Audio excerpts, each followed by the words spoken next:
श्रीमद्देवी भागवत नौ स्कंद में भागवत गणवास आपको वेदवती कथा।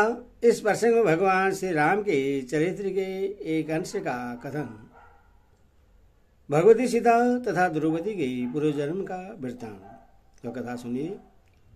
श्री नारायण बोले, हे मुनि, उन दोनों ने कठिन तपस्या द्वारा भगवती लक्ष्मी की आराधना करके अपना मनोवांछित वर प्राप्त कर लिया। महालक्ष्मी के वरदान से ही वे धनुर्ध्वज और कुशध्वज महान पुण्यशाली तथा पुत्रवान राजा हो गए। कुशध्वज की मालावती नामक साध्वी भार्या थी। उस देवी ने दीर्घकाल बीतने पर यथा समय लक्ष्मी के अंश से संपन्न एक साध्वी कन्या को जन्म दिया। उससे जन्म से ही ज्ञान प्राप्त था। वह कन्या सर्वश्रेष्ठ वाणी में वेद मंत्रों का उच्चारण कर सूतिका ग्रह से बाहर निकल आई। उस कन्या ने जन्म लेते ही वेद ध्वनि की थी, इसलिए विद्वान लोग उससे वेदवती कहने लगे।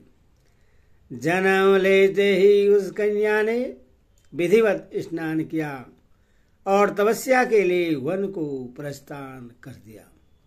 यद्यपि सभी लोगों ने श्री हरि के चिंतन में तत्पर रहने वाली उस कन्या को ऐसा करने से प्रयत्न पूर्वक रोका था, उस तपस्विनी कन्या ने एक मनोरंजन तक पुष्कर क्षेत्र में रहकर लीला पूर्वक अत्यंत कठोर तप किया। फिर भी वह दुर्बल नहीं हुई, अभी स्वस्थ और नव यौवन से संपन्न बनी रही।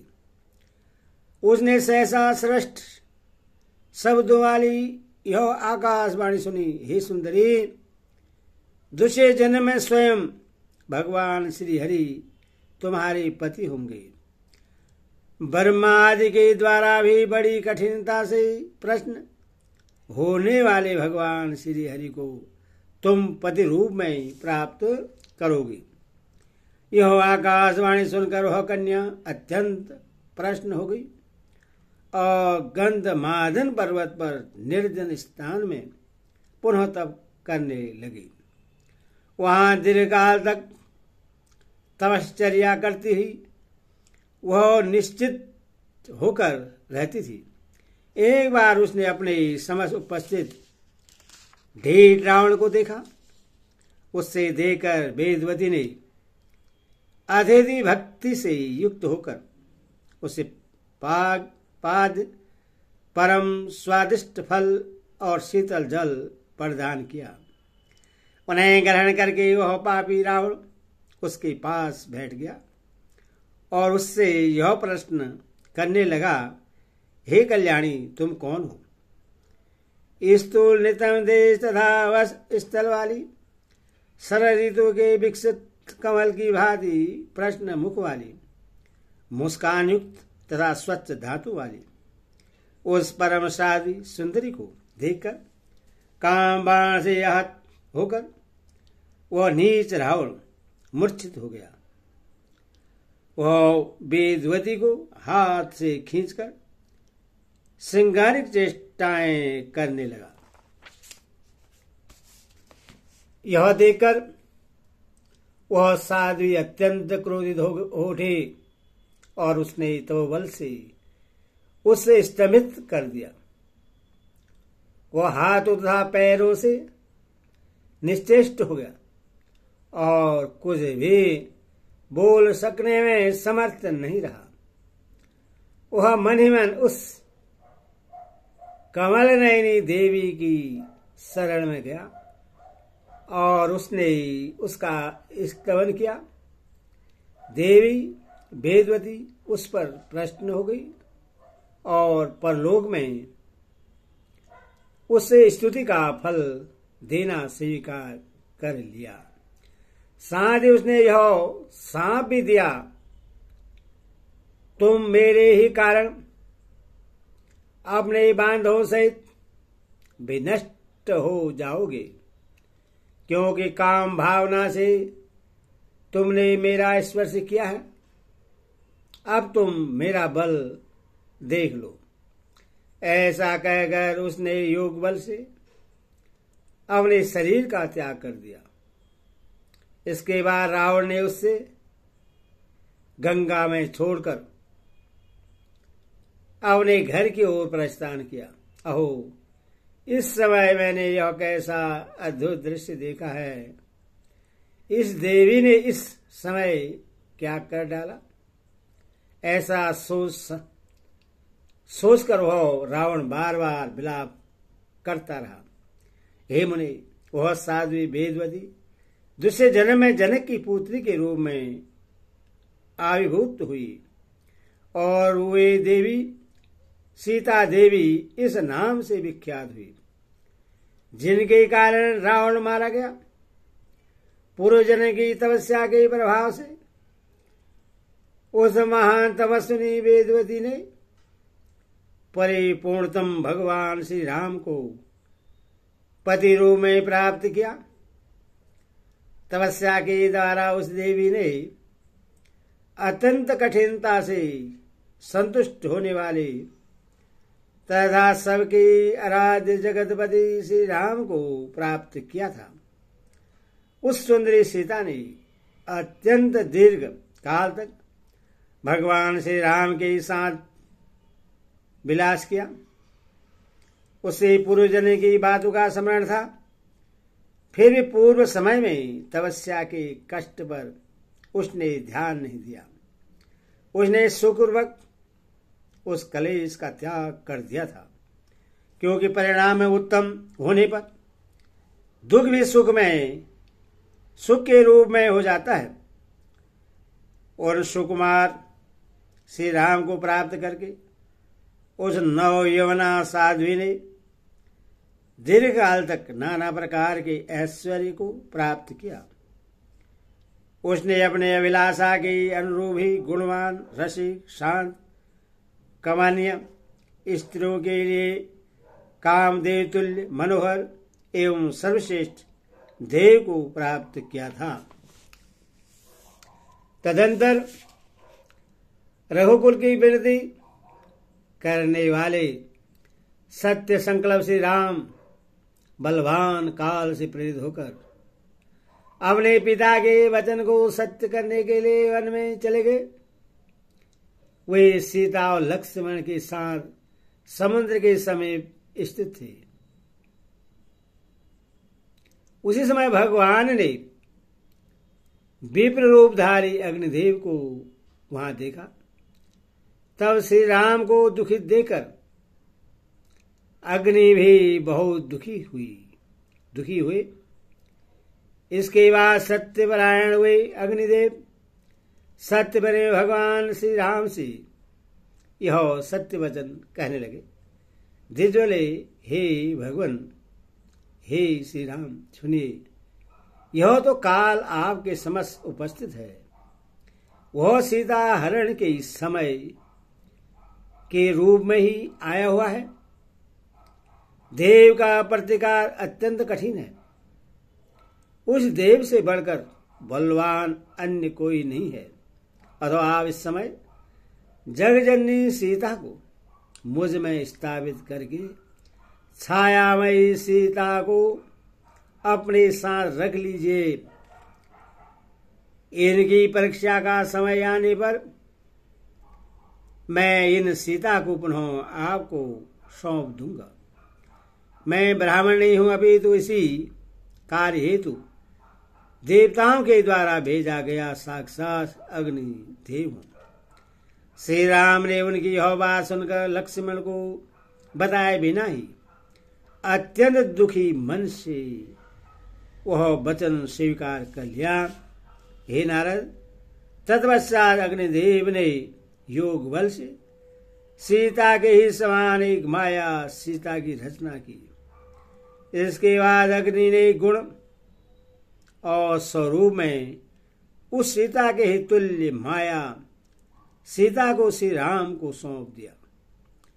श्री राम इस गुप्त रहस्य को प्रकट करने का निषेध करके माया सीता को साथ लेकर चल पड़े। लक्ष्मण तक इस रहस्य को नहीं जान पाए तो दूसरों की बात ही क्या है। इसी बीच श्री राम ने एक स्वर्ण मृग देखा। तब सीता जिस किसी भी यत्न से उसे लाने के लिए श्री राम को प्रेरित करने लगी। श्री राम उस वन में सीता की रक्षा के लिए लक्ष्मण को वहीं पर नियुक्त करके स्वयं शीघ्रतापूर्वक मृग की ओर दौड़ पड़े और बाण से उसका वध कर दिया। अब माया मृग ने हा लक्ष्मण यह शब्द करके अपने समक्ष भगवान श्री हरि का दर्शन प्राप्त करके उनका स्मरण करते हुए सहसा अपने प्राण त्याग दिए। मृग का शरीर त्याग कर दिव्य स्वरूप धारण करके वह रत्न निर्मित विमान से बैकुंठ चला गया। वह मारिच पूर्व जन्म में दोनों द्वारपालों के सेवक के रूप में बैकुंठ के द्वार पर रहता था। अब द्वारपालों के आदेशानुसार वह फिर बैकुंठ के द्वार पर पहुंच गया। इधर हाँ लक्ष्मण यह आर्तनाद सुनकर सीता ने राम के पास जाने के लिए लक्ष्मण को प्रेरित किया। राम के पास लक्ष्मण के चले जाने पर अत्यंत दुर्धर्ष वह रावण अपनी माया से सीता का हरण करके लंका की ओर चल दिया। लक्ष्मण को वन में देखकर श्री राम विषादग्रस्त हो गए।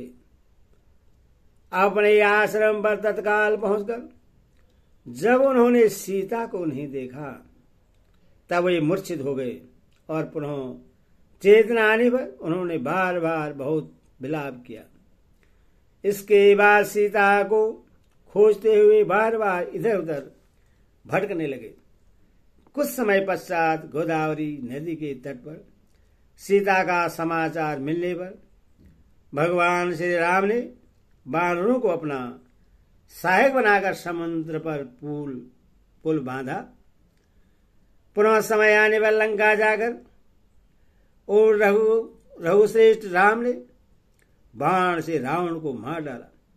ईश्वर का बांधव सहित उस रावण का वध करके श्री राम ने तत्काल उन सीता की अग्नि परीक्षा कराई। उसी समय अग्निदेव ने वास्तविक सीता श्री राम को सौंप दी। तब छायामयी सीता ने विनम्र होकर अग्निदेव और श्री राम से कहा, अब मैं क्या करूं, मुझे वह उपाय बतलाइए। श्री राम और अग्निदेव बोले, हे देवी, तुम तपस्या करने के लिए अत्यंत पुण्यप्रद पुष्कर क्षेत्र में जाओ। वहां तपस्या करके तुम स्वर्ग लक्ष्मी बनोगी। वे यह वचन सुनकर पुष्कर क्षेत्र में जाकर दिव्य 3 लाख वर्षों तक कठिन तपस्या करके स्वर्ग लक्ष्मी के रूप में प्रतिष्ठित हो गई। काल कर्म से वे ही देवी तपस्या के प्रभाव से यज्ञ कुंड से उत्पन्न होकर महाराज द्रुपद की पुत्री तथा पांडवों की प्रिया द्रौपदी बनी। इस प्रकार सतयुग में कुशध्वज की वही कन्या कल्याणमयी वेदवती त्रेता युग में जनक की पुत्री सीता हुई और बाद में श्री राम की पत्नी बनी। पुनः वही छाया सीता द्वापर में द्रौपद की पुत्री देवी द्रौपदी के रूप में आविर्भूत हुई। अथवा तीनों युगों में विद्यमान रहने वाली उस देवी को त्रिहायणी भी कहा गया है। नारद जी बोले, इस शंकाओं का समाधान करने वाले हे मुनिश्रेष्ठ, उस द्रौपदी के 5 पति कैसे हुए, मेरे मन का यह संदेह दूर कीजिए। श्री नारायण बोले, हे नारद, जब लंका में वास्तविक सीता भगवान राम को प्राप्त हो गई, तब रूप एवं यवन से संपन्न छाया सीता महान चिंता से व्याकुल हो उठी। तदंतर भगवान श्री राम और अग्नि की आज्ञा के अनुसार वह भगवान शंकर की उपासना में तत्पर हो गई। कामातुर वह पति प्राप्ति के लिए व्यग्र होकर बार बार यही प्रार्थना करने लगी, हे त्रिलोचन, मुझे पति प्रदान कीजिए। ऐसा उसने 5 बार कहा था। उस प्रार्थना को सुनकर ऋषिकेश्वर शंकर ने हंस का यह वर दे दिया, हे प्रिय, तुम्हारे 5 पति होंगे। हे नारद, इसीलिए वे छाया सीता द्वापर में 5 पांडवों की पीर भारिया हुई। इस प्रकार मैंने आपको यह सब बता दिया। अब वास्तविक प्रसंग सुनिए। भगवान श्री राम श्रीलंका में मनोहारिणी सीता को पा जाने के अनंतर वह लंका विभीषण को सौंपकर अयोध्या वापस चले गए और भारतवर्ष में 11,000 वर्षों तक राज्य करके समस्त पूर्ववासियों सहित बैकुंठ चले गए। लक्ष्मी के अंश से पार्थिभूत वह वेदवती लक्ष्मी के विग्रह में समाविष्ट हो गई। इस प्रकार मैंने यह पवित्र, पुण्यदायक तथा पापनाशक आख्यान आपसे कह दिया। मूर्तिमान रूप में चारों वेद उसकी जिहा के अग्रभाग पर निरंतर विराजमान रहते थे, इसीलिए वह वेदवती नाम से प्रसिद्ध थी। अब मैं आपको धर्मध्वज की कन्या का आख्यान बता रहा हूं, ध्यानपूर्वक सुनिए। एते श्रीदेवी भागवत महापुराण षष्ठादश सहितानां नवमे स्कंदे महालक्ष्म्याः वेदवती रूपेण राजगृहे जनवर्णाम षष्ठाध्याय। हरि ओम तत्सत्, हरि ओम तत्सत्। ओम माता की जय।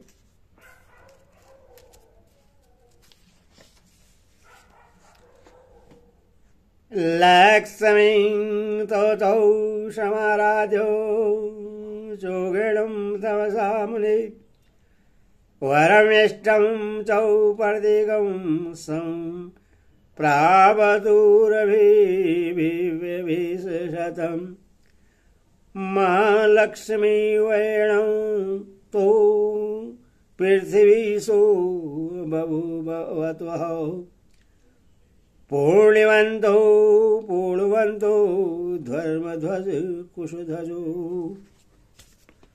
कुशध्वजस्य पतने चौ देवी मालावती सती सहस्रसावचौ कालिनं कमलाक्षं सुतां सत्यं सानौ भूमिष्ठौ कालिनं ज्ञानयुक्ता बभूवः कीर्त्वां वेदवनी सर्वष्ट मुस्ति श्रुतिका ग्रहतां वेदवनी संचकारौ जातमात्रं कन्यकाः तस्मादहं चौ वेदवती परवदन्ति मनीषिणः जातमात्रं सुनाथौ जगमां तव सेवनम् सर्वनिषिद्धौ यतेनं नारायण परायणम् एकमन्वन्त्रं देशैवं वस्करे चौ तवश्वनि